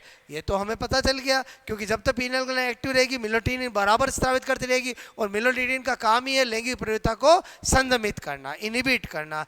जिधर पीनियल ग्लैंड इनएक्टिव हुई, मेलेटोनिन हार्मोन का लेवल डाउन हो गया, सेक्सुअल डेवलपमेंट हो जाएगा, क्लियर। और एक और बात क्या बता रहा हूँ, बोलो आपसे मैं कह रहा हूँ अंधे, ठीक है, व्यक्तियों में बोलो जो भी बोलो आपसे मैं कहूँ ब्लाइंड होते हैं, ठीक है, मैंने कहा ब्लाइंड, ठीक है, पर्सन, ठीक है, पर्सन, अंधे व्यक्तियों में बोलो पीनियल ग्लैंड समय से पहले, समय से बोलो पहले, बोलो समय से पहले ही बोलो इनएक्टिव, ठीक है, इनएक्टिव हो जाती है, क्लियर। बोलो क्या देखा गया है, जो अंधे व्यक्ति होते हैं वो लैंगिक परिपक्वता उनमें जल्दी आ जाती है। बात समझ में? क्योंकि उनमें समय से पहले ही पीनियल ग्लैंड क्या हो जाती है? इनएक्टिव हो जाती है, क्लियर। नोट करोगे?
बात समझ में आई बोलो। तो ये मैंने किसके बारे में बताया बोलो, पीनियल ग्लैंड के बारे में। देखो आपको मैंने कहा ऐसी कौन कौन सी ग्लैंड है जो केवल बाल्यावस्था से सक्रिय रहती है, पीनियल ग्लैंड और थाइमस ग्लैंड। क्लियर। तो इसका मतलब हम दो ग्लैंड एक साथ पढ़े, पीनियल पढ़ी, अब हम कौन सा पढ़ेंगे, थाइमस ग्लैंड। ठीक है, हेडिंग डालोगे। अब पैटर्न पता चल गया आपको बोलो कि किसी भी ग्लैंड को कैसे पढ़ा जाता है। पीनियल ग्लैंड से रिलेटेड जितनी बातें पूछ सकते हैं वो सारी मैंने बताई। एग्जाम में आरपीएससी में कैसे क्वेश्चन पूछे गए हैं, आपको एक बार पूछा पीनियल ग्लैंड, ठीक है, के लिए बोलो आप सब, पीनियल ग्लैंड के लिए, ठीक है, सही है, correct, related to pineal gland. एक ऑप्शन दिया, बोलो आप से मैं कहूँ कोमा, ठीक है, बोलो एक दिया आपका सपोजेड कोमा, बोलो आग करती, ठीक है। एक ऑप्शन दिया जैविक घड़ी, ठीक है, जैविक घड़ी, बायोलॉजिकल क्लॉक। एक दिया थर्ड आई, ठीक है, और एक दिया ऑल। तो क्या हो जाएगा बोलो, ऑल हो जाएगा। तो जितनी भी बातें मैंने आपको बताई है वो कैसे काम आएगी समझ में आए बोलो, ठीक है, नोट कर लो ये।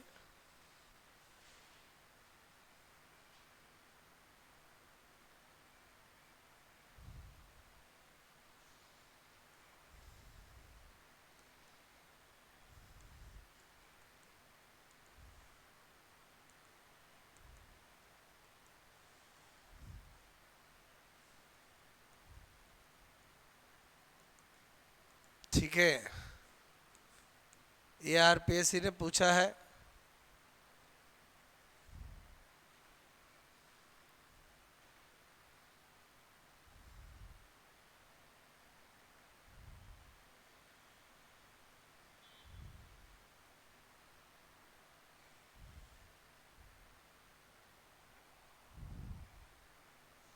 ठीक है, ऐसे ही एक क्वेश्चन और करा रहा हूं।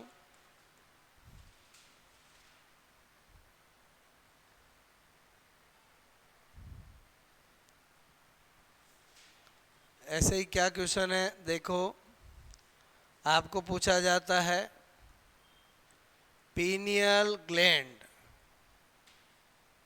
के लिए निम्न में से कौन सा कथन, ठीक है, कथन असत्य बोलो है नहीं, ठीक है। इसका मतलब आपको सत्य पूछा गया, सत्य पूछा, बोलो पहले बताओ, सत्य पूछा गया, सत्य पूछा, ठीक है। बोलो ऑप्शन कैसे आएगा देखना। एक देगा यह लैंगिक परिपक्वता को उत्तेजित करती है, ठीक है। एक देगा यह, बोलो आपसे मैं कह रहा हूं, ठीक है, यह सीरोटोनिन हार्मोन, ठीक है, का स्त्रावण करती है, ठीक है। एक देगा यह जैविक घड़ी से संबंधित होती है, और एक देगा ए और बी बोथ, ठीक है। अब क्या होगा, अगर आपने क्वेश्चन को समझा नहीं तो गलत हो जाएगा। आपको क्या पूछा, पीनियल ग्लैंड के लिए कौन सा कथन असत्य है। बहुत सारे स्टूडेंट क्या होता है पूरा क्वेश्चन पढ़ता ही नहीं है, बोलो कितना पढ़ा, असत्य है। बोलो ये देखा लैंगिक परिपक्वता को उत्तेजित करती है, गलत। सेरोटोनिन गलत, तो ए और बी कर देंगे, जबकि आंसर क्या होगा, सी। क्योंकि आपको क्या पूछा, असत्य नहीं है, मतलब सत्य पूछा है। बोलो मैं क्या बता रहा हूँ, मेरी बात समझ, क्वेश्चन क्या कह रहा है, असत्य है नहीं, इसका मतलब सत्य पूछा कि असत्य पूछा, सत्य पूछा। अगर ये आप सही समझोगे तो आंसर आपको मिलेगा, क्योंकि इस क्वेश्चन के आंसर में सत्य वाला भी है और असत्य वाला भी है। अगर किसी ने नई ढंग से पढ़ा तो ये दोनों रॉन्ग है और ये ऑप्शन हो गया। बोलो मेरी बात समझ में। देखो आपको कैसे बेवकूफ़ बनाएंगे समझ में आया, मतलब खाली पढ़ने से ही नहीं होता है, आपको हमेशा क्वेश्चन को अच्छे से समझना पड़ता है। बात समझ में, नोट करोगे।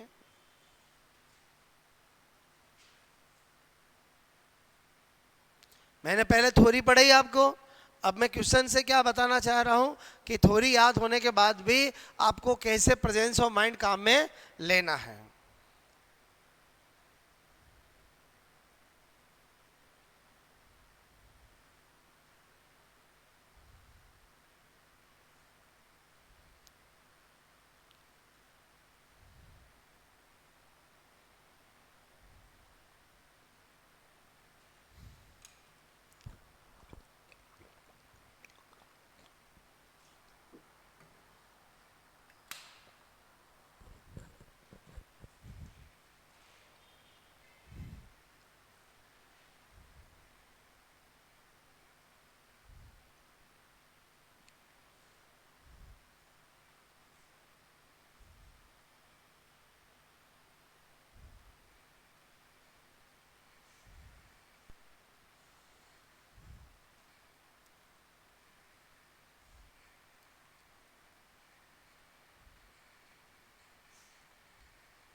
पहला ऑप्शन क्या है, ये सेक्सुअल मैच्योरिटी को एक्साइटेड करती है, सीरोटोनिन को सीक्रेट करती है, बायोलॉजिकल क्लॉक से रिलेटेड है। बात समझ में आए बोलो?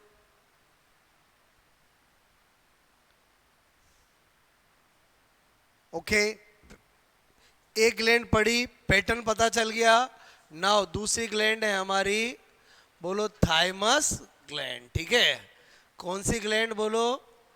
थाइमस ग्रंथि। बात समझ में आए बोलो? ओके, पीनियल के बाद थाइमस क्यों पढ़ रहे हैं? क्योंकि दोनों ही ग्लैंड केवल बाल्यावस्था तक सक्रिय रहती है, तो इसी बेसिस पे। ठीक है, सबसे पहले पढ़ने का तरीका समझ में आ गया।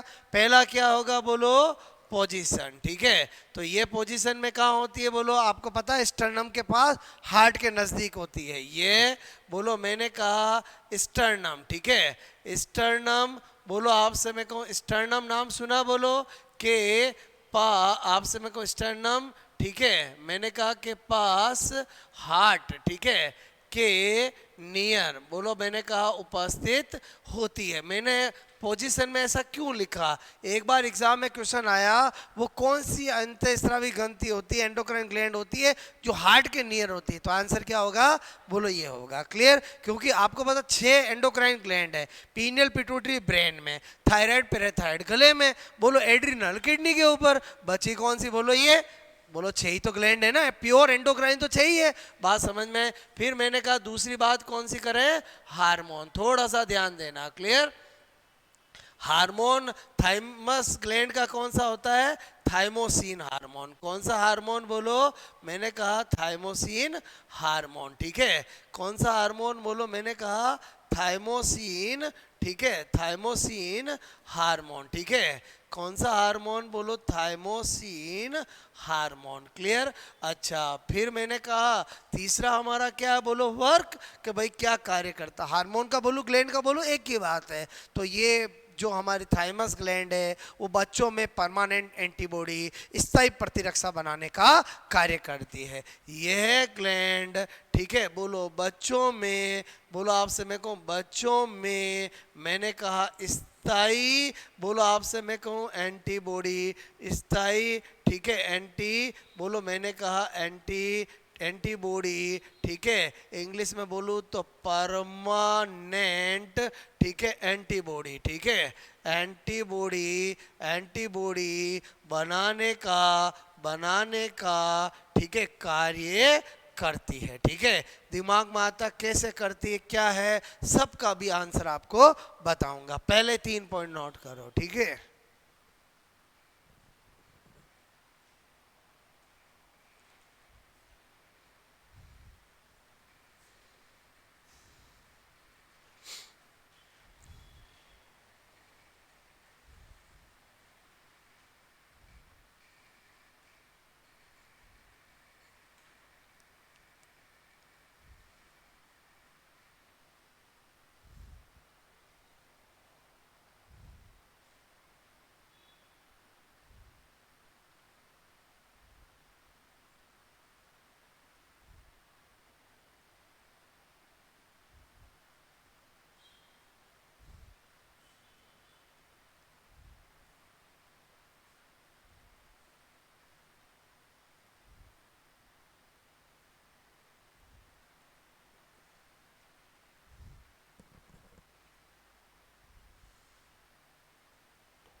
ओके। उसके बाद अपन बात करते हैं नंबर 4 पॉइंट।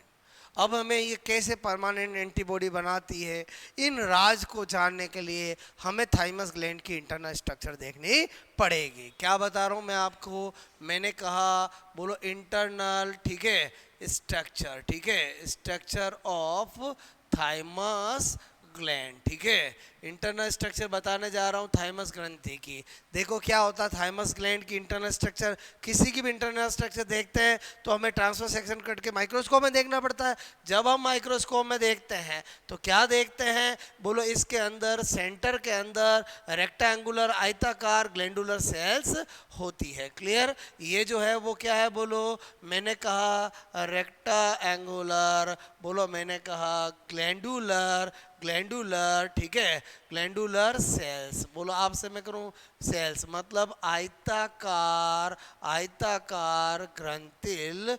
बोलो ग्रंथिल क्या होती है, कोशिकाएं, ठीक है। अच्छा जो ग्लैंडुलर सेल होगी वही आपका हार्मोन का स्रावन करेगी। इसका मतलब ये किस हार्मोन को स्रावित करती है, मैंने कहा वही जिसका नाम क्या है, thymosin hormone. Clear. Thymosin hormone का क्या करती है, स्रावन करती है। ओके, अब आगे क्या बात बता रहा हूं समझो। मैंने कहा कि ये जो आपका सेंटर में तो ये हो गई, अब यहाँ चारों तरफ मैंने कहा इस तरह से, क्लियर, इस तरह से पेरिफेरली, क्लियर, बोलो सेल्स होती है, बोलो पेरिफेरली सेल्स होती है, बोलो पेरिफेरली ये सेल्स होती है। क्लियर।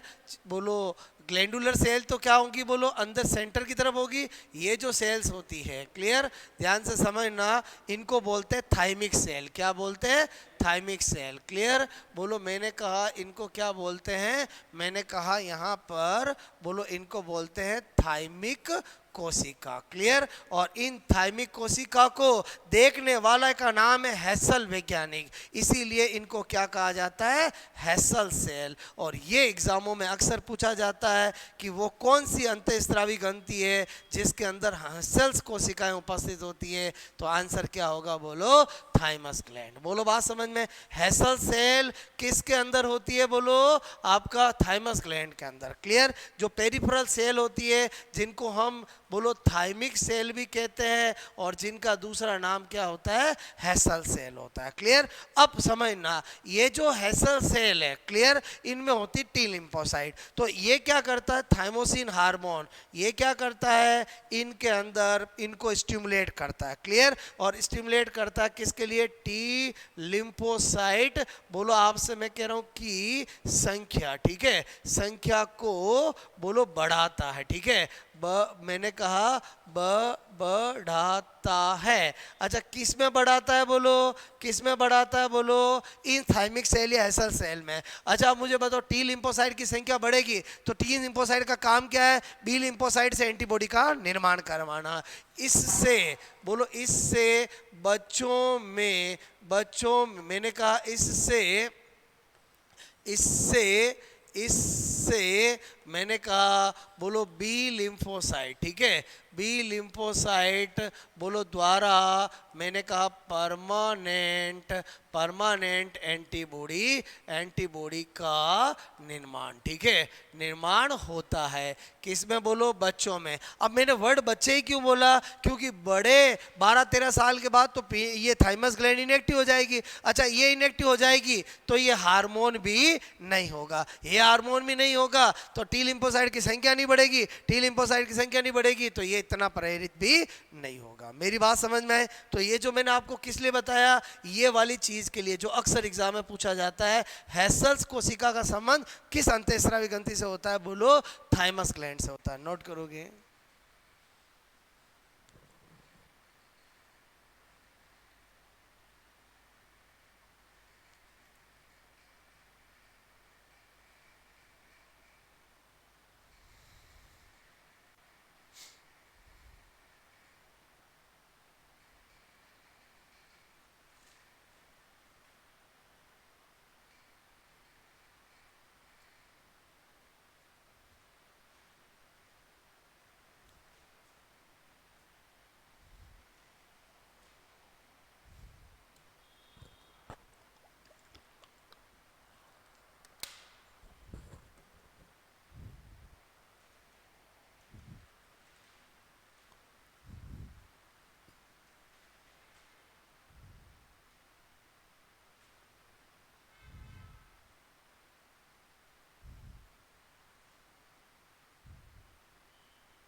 इसको प्रेरित करेगी। बी लिम्फोसाइट तभी एंटीबॉडी बनाती है जब टी लिम्फोसाइट उसको इंड्यूस करती है, ठीक है। इससे बी लिम्फोसाइट बोलो द्वारा परमानेंट एंटीबॉडी का निर्माण होता है।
ये जो सरफेस वाली है इनका नाम है थाइमिक सेल या हैसल सेल, क्लियर।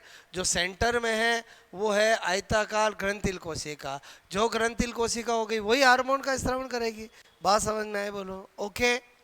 ये केवल और केवल मैंने किसके लिए बताया, एक तो ये सेल्स जो एग्जाम में पूछी जाती है, और दूसरा ये जो काम जो मैंने आपको काम बताया था अभी, बोलो ये जो काम बताया था ये काम समझाने के लिए। बोलो बात समझ में आए, इतनी कहानी समझ में आए। बोलो आगे नंबर 5 पॉइंट, ठीक है, कि भाई थाइमस ग्रंथि उत्पत्ति में कैसी होती है। तो अभी मैंने पीनियल ग्लैंड एक्टोडर्मल बताया था, ये एंडोडर्मल होती है। क्या होती है बोलो, मैंने कहा उत्पत्ति में, ठीक है। बोलो उत्पत्ति में मतलब इन ओरिजिन, ठीक है। क्या होती है बोलो, मैंने कहा एंडोडर्मल, ठीक है। क्या होती है एंडोडर्मल। बात समझ में, उत्पत्ति में कैसी होती है, मैंने लिखा एंडोडर्मल, क्लियर। अच्छा, उसके बाद नंबर 6 बोलो थाइमस ग्रंथि, ठीक है। थाइमस ग्रंथि बोलो ग्रंथि बी, बोलो केवल, मैंने कहा केवल बाल्य अवस्था, ठीक है। बोलो बाल्य अवस्था मतलब चाइल्डहुड, बोलो चाइल्डहुड स्टेज, ठीक है, तक ही, बोलो तक ही क्या रहती है बोलो, सक्रिय रहती है, ठीक है।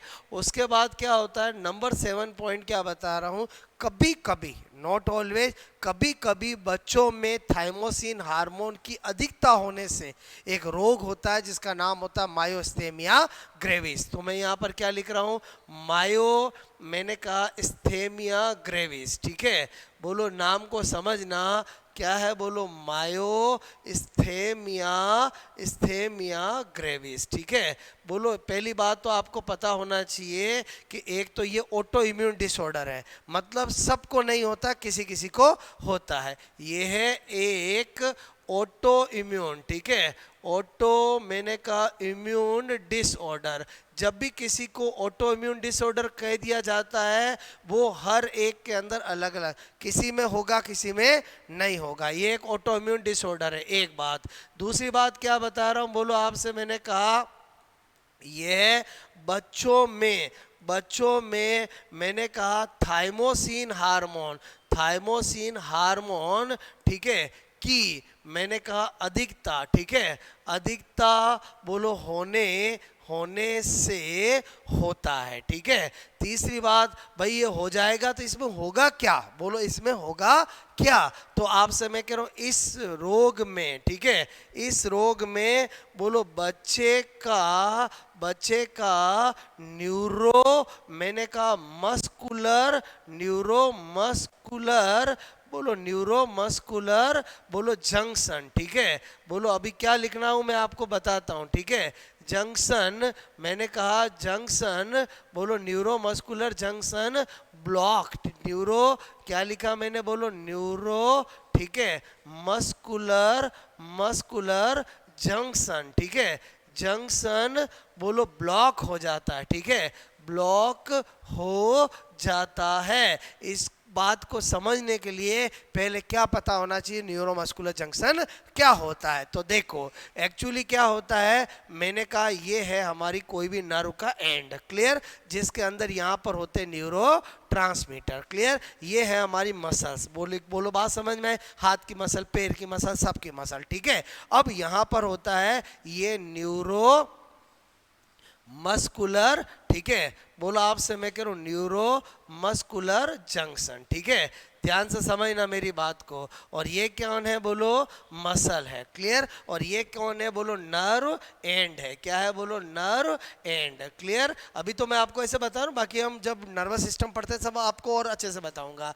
अब क्या होता है, जब भी कोई इंपल्स आएगा, क्लियर, तो यहाँ से न्यूरोट्रांसमीटर रिलीज होगा। बोलो आपको पता है, मैं आपको कहूँ कि भाई इस चीज को पकड़ना, मैंने बोला, आपने सुना, आपके नर्व के द्वारा यहाँ पर आया और पकड़ लिया, क्लियर। अब क्या होता है कि अगर ये मायोसिन हार्मोन, बोलो आपको थाइमोसिन हार्मोन की अधिकता हो जाती है, तो क्या होता है कि यहाँ पर ये इंपल्स आया, न्यूरोट्रांसमीटर रिलीज हुआ, जब तक ये मसल तक नहीं पहुंचेगा तब तक तो बोलो उसका मसल काम ही नहीं करेगी। इसका मतलब हुआ ये वाला जंक्शन बोलो ब्लॉक हो गया, क्लियर। तो क्या होगा कि बोलो अगर बच्चा 4 साल का हो गया, उसको कोई चीज़ हाथ में दो या पकड़ने का बोलोगे तो भी क्या होगा, गिर जाएगी, क्योंकि उसके वो इंफॉर्मेशन उसके मसल तक पहुंच ही नहीं रही है। बोलो बस, इसका मतलब उसको ट्रीटमेंट कराना पड़ेगा। और ट्रीटमेंट क्या है, हार्मोन की अगर अधिकता है तो इसको कम करने का देंगे तो ये ब्लॉक जो है वापस खुल जाएगा, तो बोलो अपने आप ही मैसेज यहाँ पर पहुंच जाएगा, क्लियर। ये होता है जनरली, बोलो बात समझ, जनरली कोई भी यहाँ पर सूचना आती है न्यूरोट्रांसमीटर इसके द्वारा कहाँ जाता है, मसल के पास जाता है, और यही ब्लॉक हो जाएगा तो क्या होगा, बोलो मसल काम नहीं करेगी। इसीलिए मायोस्थेमिया, ये स्थेमिया वर्ड जो होता है वो किससे होता है, मसल से रिलेटेड होता है, क्लियर। तो आपको मैंने क्या बताया, ये एक ऑटो इम्यून डिसऑर्डर है, ये बच्चों में थाइमोसिन हार्मोन की अधिकता से होता है, और इस रोग में बच्चे का न्यूरोमस्कुलर जंक्शन क्या हो जाता है, ब्लॉक हो जाता है, क्लियर, नोट करोगे।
मेरी बात समझ में आई? बोलो आपको, किया नोट? बोलो।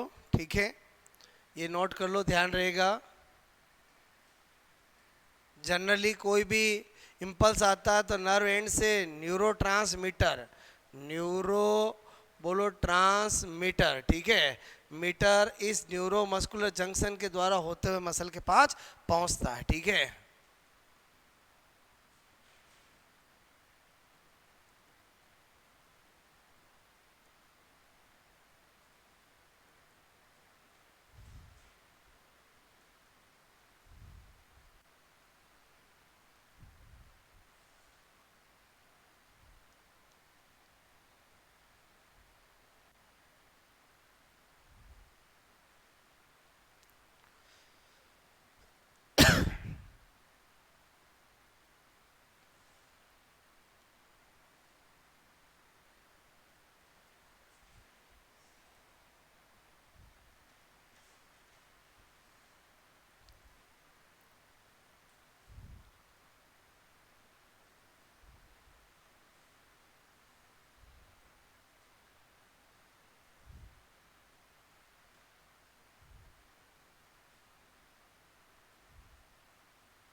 इतनी कहानी समझ में आई? बोलो।